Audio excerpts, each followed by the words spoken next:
ఈ stone Lay's చూసారా?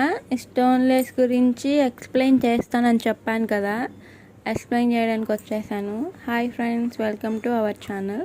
నా ఛానల్ని ఫస్ట్ టైం చూస్తున్నారా? అయితే లైక్ చేయండి, షేర్ చేయండి, సబ్స్క్రైబ్ చేయండి.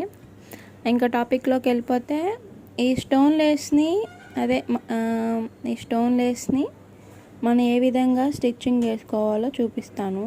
ఆల్రెడీ నేను స్టిచ్చింగ్ చేసేసి ఉన్నాను, చూస్తున్నారు కదా. అయితే ఈ లేస్కి అటాచ్ అయ్యి ఒక నెట్ ఫ్యాబ్రిక్ లాగా వస్తుంది. ఆ నెట్ ఫ్యాబ్రిక్ని మనం ఎక్కడెక్కడ ఈ లేస్ని స్టిచ్ చేయాలో చూసాం కదా, అలాగే కరెక్ట్గా లైన్ లాగా గీసుకొని ఆ నెట్ ఫ్యాబ్రిక్ మీద కుట్టు పడేలాగా ఫస్ట్ కుట్టు వేసుకోవాలి.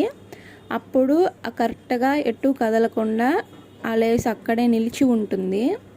తర్వాత మనం ఈ లేస్కి టాకాలు వేసుకోవచ్చు, లేదంటే గ్లూ పెట్టి అతికించుకోవచ్చు, మన ఇష్టం. నేనైతే గన్ గ్లూ యూస్ చేస్తాను. ఇదైతే చాలా బాగా గట్టిగా, ఇంకా అసలు ఊడదు, వాటర్ ప్రూఫ్ లాగా అసలు ఊడదు. నేనైతే ఇదే ఎక్కువ మ్యాక్సిమం యూస్ చేస్తాను. ఇది కాకపోతే టాకాలు కూడా వేసుకోవచ్చు. ఆ టాకాలు కూడా ఏ విధంగా వేసుకోవాలో కూడా చూపిస్తాను. ప్రస్తుతానికి ఈ వీడియోలో అతికిచ్చాక ఎలా ఉందో కూడా చూపిస్తాను.